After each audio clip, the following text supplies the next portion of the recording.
yang tidak perlu melihat kausalitas hubungan antara kejahatan lingkungan atau masalah lingkungan, apakah ada hubungan kausalnya dengan orang yang melakukan eksplorasi di lahan tersebut.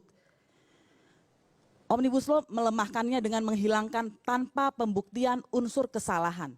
Jadi ketika tanpa pembuktian unsur kesalahan dihilangkan, sebetulnya strict liability sedang dihilangkan. Kalau kita ingat, tahun lalu ada judicial review tentang strict liability untuk menghapuskan strict liability selain dimarah-marahin oleh hakim Mahkamah Konstitusi, para pemohon ini, yaitu APHI dan GAPKI, mereka adalah juga bagian dari Satgas Omnibus. Dan pasal yang di judicial review itu muncul di Omnibus dan disahkan oleh DPR dengan persetujuan pemerintah di pembahasan tingkat 1 dan tingkat 2. Juga ada pelemahan sanksi menjadi sanksi administratif di yang pertama, baru melakukan sanksi pidana di berikutnya.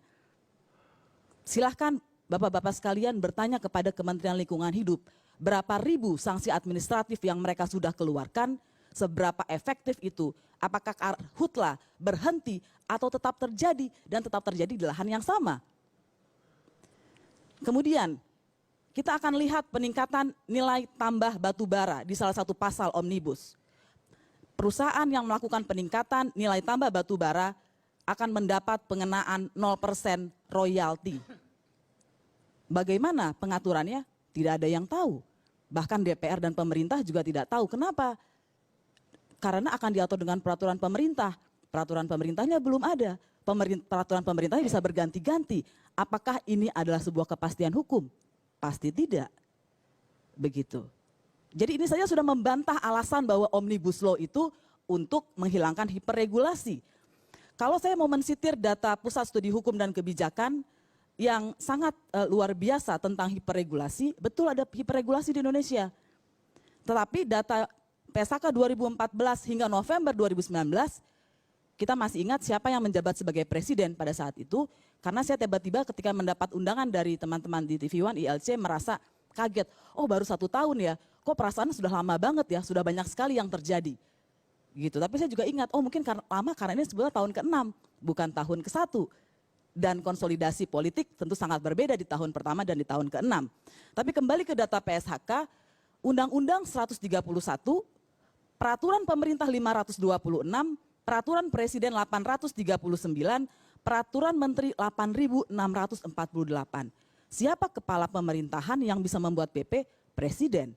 Siapa yang membuat peraturan presiden? Presiden. Siapa pemimpinnya, bosnya menteri yang membuat peraturan menteri 8648? Presiden. Kenapa jawabannya undang-undang?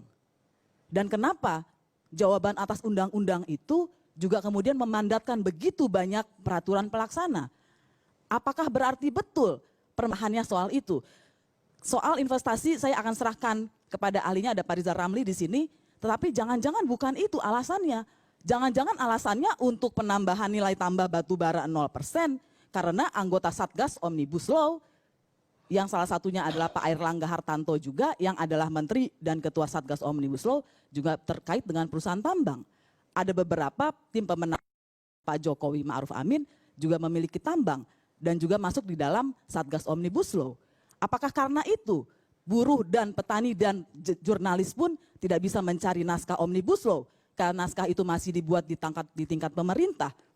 Naskah itu kan baru tersebar setelah diserahkan kepada DPR. Dan kita jadi tahu bahwa penyebarannya berarti dari DPR.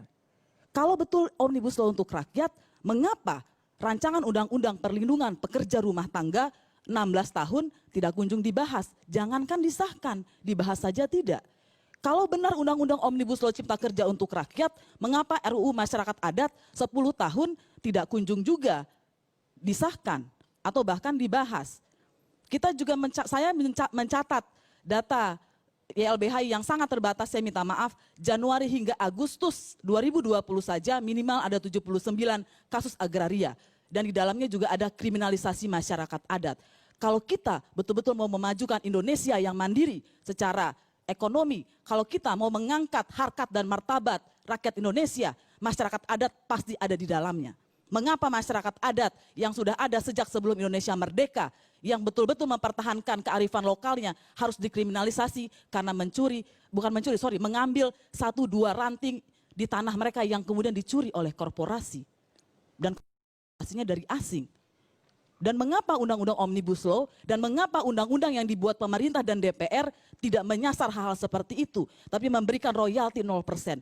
Apa yang didapatkan Indonesia, apa yang didapatkan rakyat Indonesia dengan royalti 0%. Dan kita tidak tahu bagaimana pengaturan 0% karena akan diatur dengan pemerintah. Dan pemerintah bisa berganti, PP dengan mudah diganti. Karena itulah undang-undang lebih tinggi daripada peraturan pemerintah. Karena dia dibuat berdasarkan teori dengan wakil rakyat, apapun wakil rakyat itu saat ini. Tapi secara teori dia lebih tinggi karena ada keterlibatan yang lain. Kita bisa protes, kami bisa dikeluarkan dari room yang terhormat DPR karena hanya berkomentar di kolom chat, banyak yang mendapatkan begitu.